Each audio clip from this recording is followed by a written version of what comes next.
하나님의 말씀이 저와 여러분들에게 힘이 되고 위로가 되고 능력이 되실 수 있기를 주님의 이름으로 축복합니다. 가끔 어떤 사람들과 이렇게 대화를 하다 보면 답답할 때가 있어요. 언제 답답하냐 하면, 아니 내가 좋아한다는데, 내가 사랑한다는데 못 믿겠대요. 내가 도와주겠다는데 못 도울 것 같대요. 내가 이렇게 해주겠다고 약속을 하는데 안 될 것 같은데, 계속 그렇게 얘기를 해. 그럴 때 진짜 답답해요. 특별히 애들한테, 야 내가 책임져 줄게, 내가 해줄게, 내가 너 사랑해, 그러는데 계속 엉뚱한 소리 하면 너무 답답하죠. 육신의 부모는 많이 부족하기 때문에, 때로는 신뢰를 잃어버렸기 때문에 아무리 내 마음을 얘기해도 상대가 못 믿겠어, 그럴 수 있어요. 매일 실수하고 매일 자빠지고 매일 넘어졌던 옆 사람이 어느 날 내가 잘해줄게, 나 믿어, 이러면 못 믿겠는데, 그럴 수 있어요. 그래도 그 말하는 사람은 진심이거든요. 믿어주면 참 좋아요. 근데 더 답답한 것은 예수를 믿으면서도 하나님의 말씀을 안 믿는 사람들이 있어요. 나는 하나님의 자녀입니다 이렇게 고백하면서도 성경이 하는 얘기에 대해서 별로 그렇게 막 신뢰하지 않아요. 돈을 주면 기뻐하고 막 모든 문제가 해결된 것 같은데, 하나님의 말씀으로 하나님께서 이렇게 말씀하셨습니다, 힘내십시오, 용기 내십시오, 그러면 그냥 좀 별로 달갑지도 않고, 뭐지? 힘들다 그럴 때 내가 기도할게요, 우리 함께 기도합시다, 그러면 별로 그렇게 막 기도해봐요. 근데 어떤 힘 있는 사람이, 능력 있는 사람이 내가 도와줄게요 그러면 막 마음에 막 용기도 생기고 희망도 생기고 모든 불평과 원망들이 싹 사라지죠. 우리가 하나님을 너무 인격적으로 믿지 않아요. 하나님을 너무 막연하게 믿어요. 사랑하는 성도 여러분, 하나님은 우리가 만들어 놓고, 우리가 내 생각 속에서 그려놓고, 내가 오늘부터 당신을 하나님이라고 부를 거예요.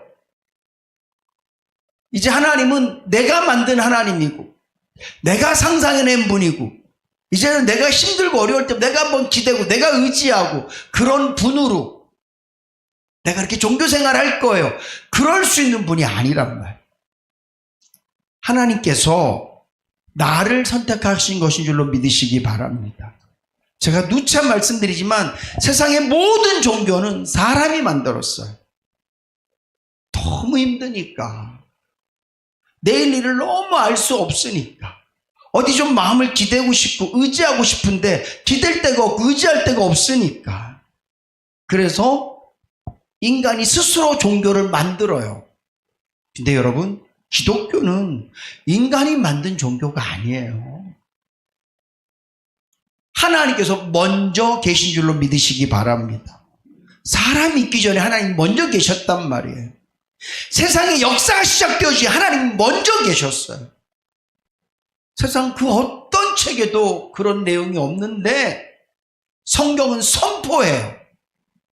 믿어줄래? 그러지 않아요. 믿든지 안 믿든지예요.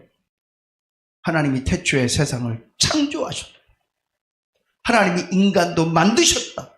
그리고 그 인간을 하나님의 형상대로 지으셔서 인간이 하나님을 섬길 수 있도록, 하나님을 바라볼 수 있도록, 하나님을 의지할 수 있도록, 하나님과 친밀하게 교제할 수 있도록 하나님께서 만드신 거예요.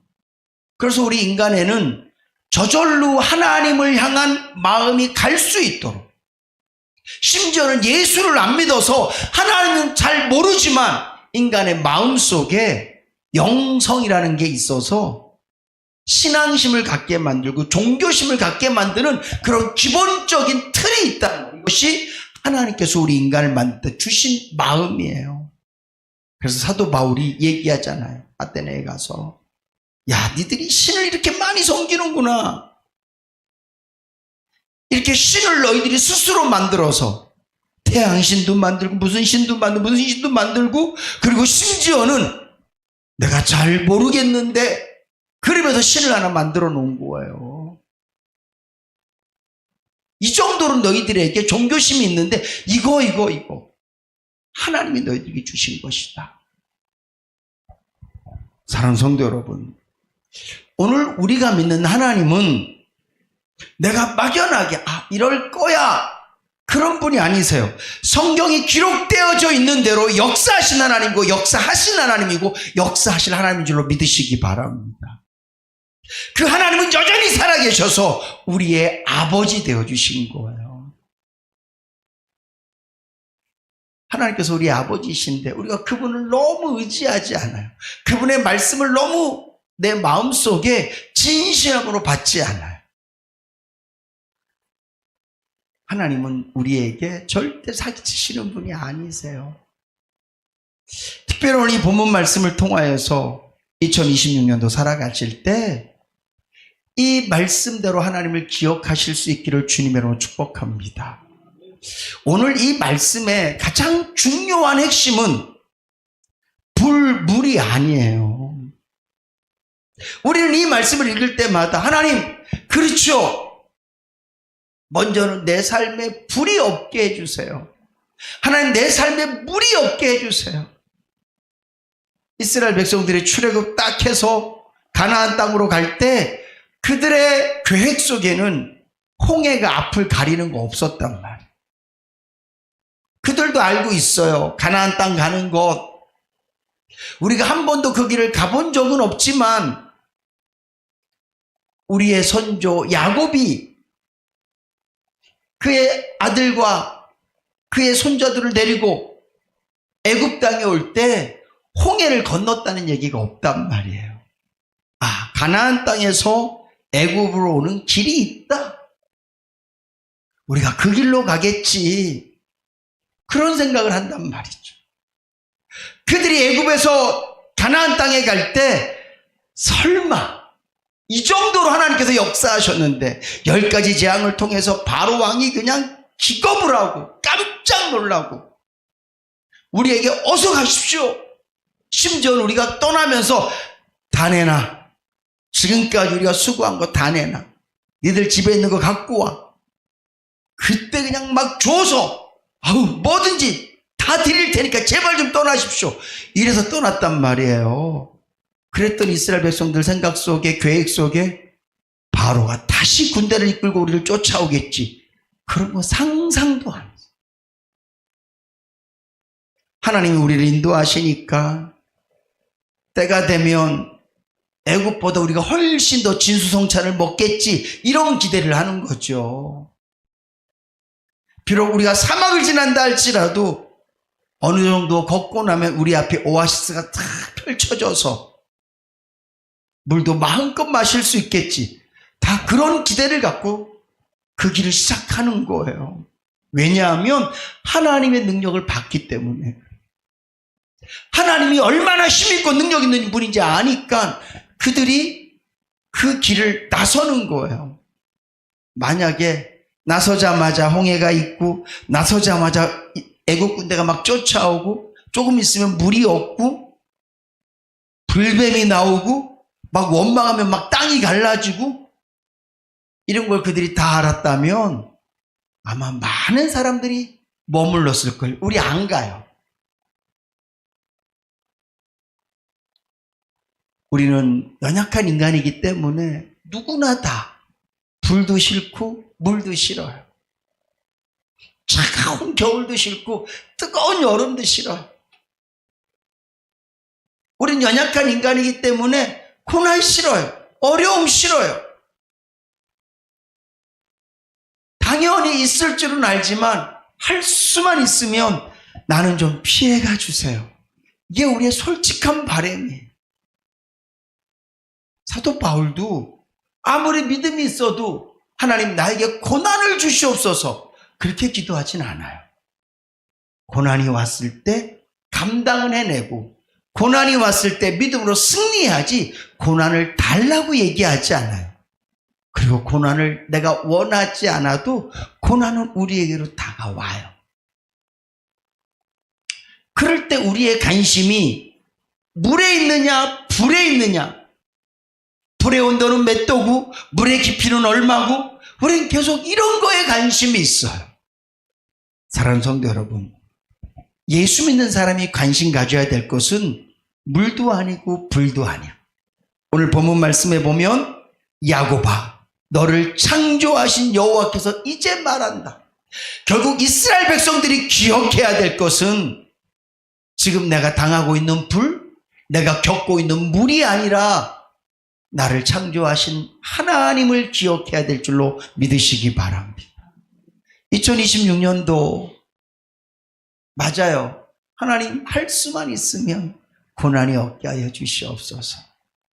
근데 여러분, 제가 장담컨대 고난을 많이 겪으실 거예요. 하나님 2026년도 이제 뜨거운 거 싫어요. 하나님 아주 그냥 작년에 되었어요. 올해 물도 싫어요. 하나님.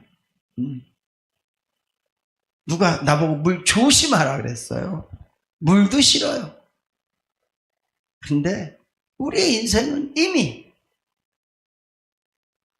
광야로 접어든 순간 메마르고, 광야로 접어든 순간 먹을 게 없고, 강나로 접어든 순간 주변 국가에서는 저 도간에 든 지다 그리고 공격하고, 이미 모든 것들이 그렇게 다 각본처럼 짜여져 있는 거예요. 근데 왜 하나님께서는 이스라엘 백성들을 그곳에 몰아넣으셨을까? 하나님을 찾고 구하고, 하나님을 온전히 의지하고, 하나님을 온전히 바라고, 하나님께서 나에게 주시고, 하나님께서 나에게 먹이시고, 하나님께서 나를 마시게 하시고, 하나님께서 나를 이기시게 하는 것들을 온전히 체험하도록 하기 위해서 그들을 광야로 내모신 줄로 믿으시기 바랍니다. 오늘 저와 여러분들에게 하나님께서 물을 허락하시고 불을 허락하시거든요. 나에게 고난을 허락하시고 나에게 어려움을 허락하시거든요. 그 이유도 똑같아요. 어려움을 통해서 하나님을 바라보고, 힘듦을 통해서 주님을 의지하고, 결국 하나님께서 우리에게 원하시는 것은 친밀함. 아이가 아빠랑 친해지는 게 같이 게임하는 거, 같이 막 놀아주는 거, 이것도 되게 친밀해져요. 근데요, 힘들 때 도움이 돼주면 더 친밀해져. 막 어려운 길을 걸어가는데, 고생스러운데 아빠가 탁 업어주고, 너무 목말라 죽을 것 같은데 아빠가 물 한 잔 딱 사주고, 이러면 더 친밀해져. 하나님께서는 저와 여러분들에게 예배를 통해서도, 좋은 일들을 통해서도 아버지는 사랑이 하나님, 좋으신 하나님, 그런 걸 깨닫게 하시기도 하시지만, 때로는 고통 가운데서, 어려운 가운데서 나를 위로하시고 세임 주셔서 하나님께서 얼마나 좋은 아빠인지, 우리가 하나님께 얼마나 더 가까이 갈 수 있는지, 내가 그분과 어떻게 더 친밀해질 수 있는지를 알게 하시는 것. 오늘 저와 여러분들이 고난을 통해서, 어려움을 통해서 하나님을 더 깊이 알아가는 그런 은혜가 물을 통해서, 불을 통해서 얻어질 줄로 믿으시기 바랍니다. 2026년도도 아마 작년처럼 되게 많은 어려움들이 있을 거예요. 꼭 물질이 아니더라도 관계 속에서도 어려움이 있을 수도 있고, 여러 상황들이 어려울 거예요. 그때마다 여러분들 앞에 떨어진 불만 바라보지 마세요. 여러분 발등에 떨어진 불만 바라보지 마시고, 여러분들 향해서 해일처럼 일어나는 그 큰 파도만 바라보지 마시고, 오늘 이 말씀을 하신 하나님을 기억하세요. 물이 와도 불이 와도 내가 네 하나님이야. 제발 기억하세요.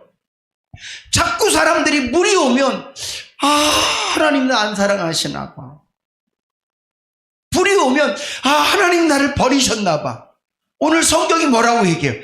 나는 너를 창조한 하나님이다. 나는 너를 선택한 하나님이다. 근데 뭐가 있어요? 불을 지나고 물을 지날 거라는 얘기예요. 오늘 주님 우리에게 말씀하세요. 나는 너를 위해서 죽었다. 네가 나를 아버지라고 부를 수 있는 근간은 내가 너를 위해서 죽었기 때문이야. 네가 내 것이 된 근간은 내가 너를 샀기 때문이야. 하나님이 저와 여러분들 얼마 주고 사셨습니까? 당신의 핏값으로 사신 거잖아요. 세상의 모든 것은 금액을 매길 수 있어요. 심지어는 금액이 없는 것도 금액을 매기잖아요. 아주 옛날 골동품들 가져와갖고 막 금액을 매겨요. 막 그림 갖고 금액을 매겨요. 나 같으면 10,000원 주고도 안 살 것 같은데 막 몇십억씩 하고 막 그러더라고요. 근데 생명에는 금액이 없어요. 그런 거 보신 적 있으세요? 사람 세워놓고 이 생명은 얼마일까요?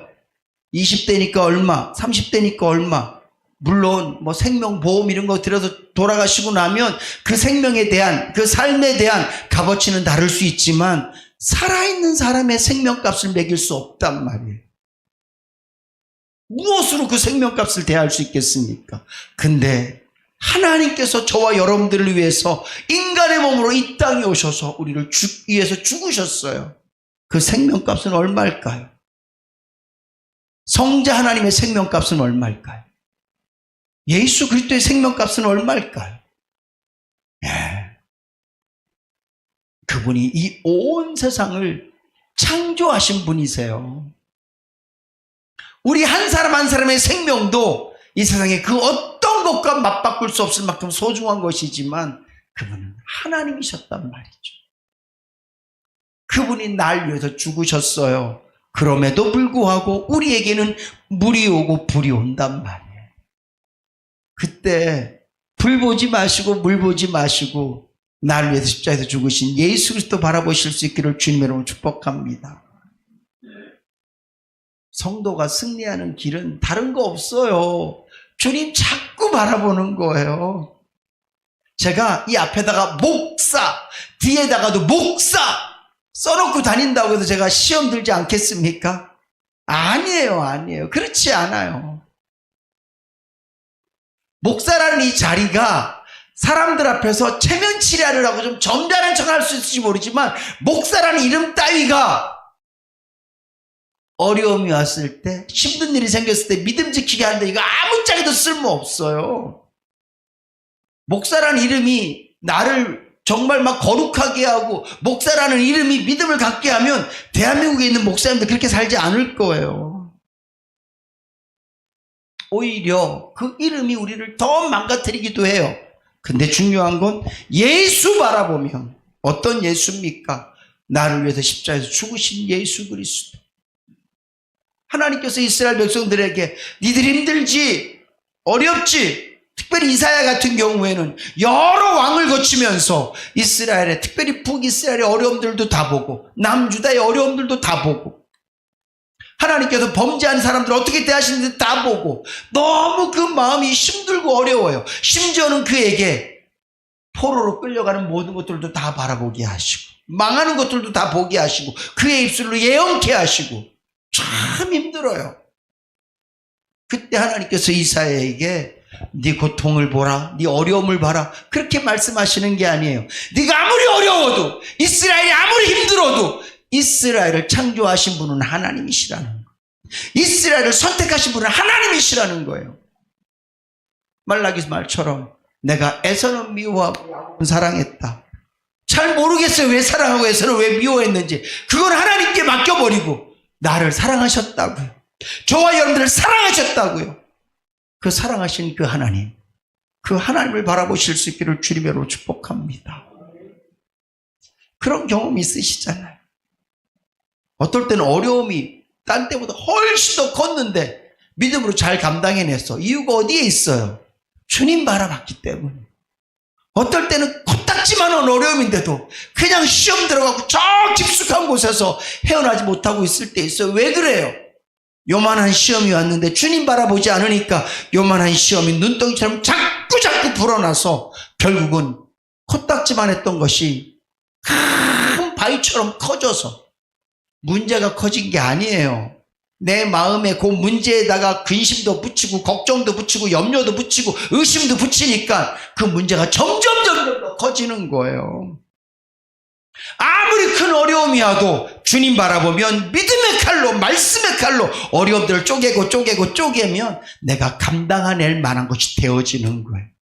주님 바라보지 않으니까 정말 손톱만한 어려움이 왔는데 거기다 내 감정도 붙이고 세상 사람들 이야기도 붙이고 막 이것저것이 막 붙어서 내가 감당해낼 수 없을 만큼 무거운 짐이 되어지는 거거든요.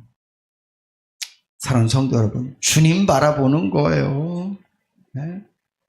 그러면 물을 지나도 불을 지나도 오늘 이 말씀은 제가 언젠가도 말씀드렸지만 그래 불로 지나가봐 물로 지나가봐 너 안 죽어 안 타 그런 말씀이 아니에요. 이 경험이 있는 사람 물이 왔을 때 나를 창조하신 하나님 불이 왔을 때 날 위해 죽으신 하나님을 바라봐 본 사람은 이 말씀이 어떤 말인 줄 알아요. 아, 안 타는구나. 아, 안 넘어지는구나. 안 실족하는구나. 알게 돼요. 주님 바라보세요. 우리의 믿음에요. 요만큼도 상처나지 않아요. 오히려 우리의 믿음이 더 건강해질 줄로 믿으시기 바랍니다. 불이 왔을 때 주님 바라보세요. 그러면 이 불이 나를 태우는 게 아니라 오히려 성령의 불로 붙어서서 더 뜨거워지고 더 강해지는 것을 우리가 체험하게 될 거예요. 저는 오늘 이 말씀이 여러분들에게 이해되고 믿어지고 여러분들의 삶 가운데 그대로 이루어지기를 주님으로 축복합니다. 진짜 맞네요. 하나님 이 말씀이 그런 말씀이네요. 내 삶에 불이 왔을 때 내 인생에 물이 덮쳤을 때 주님 바라보니까 불에 물에 내 믿음이 타버리고 침몰되어지는 게 아니라 오히려 더 이 불 때문에 내가 주님을 더 사랑하게 되고 이 고난과 어려움이 하나님께 더 가까이 가는 승강기가 되어지고 이 공황과 어려움이 주님 꼭 붙잡는 손잡이 역할을 해주고 주님 이 말씀이 무슨 말씀인지 알겠습니다. 올 한 해 좋은 일도 하나님께 더 가까이 가는 지름길로 만드시수 어려운 것도 하나님 더 붙잡는 그런 복된 귀에 만드실 수 있기를 주님으로 축복합니다. 이 말씀 꼭 기억하세요. 불이 있고 물이 있다고 해서 하나님이 나를 내려놓은 것이 아니라 여전히 하나님은 날 위해 죽으신 하나님, 나를 지극히 사랑하신 하나님, 그 주님 바라보면 물속에서도 불속에서도 우리가 믿음 상하지 않고 내 심령 상처나지 않고 오히려 더 큰 기쁨과 감사함으로 찬양 드리고 영광 돌리는 놀라운 일들이 있게 되어질 줄로 믿습니다. 사도 바울의 고백처럼 좋아도 나빠도 항상 자족하는 비결을 배웠다. 그 자족의 능력은 주님 바라볼 때거든요. 2026년도 저와 여러분들에게 그런 복된 한 해 되실 수 있기를 주님의 이름으로 축복합니다.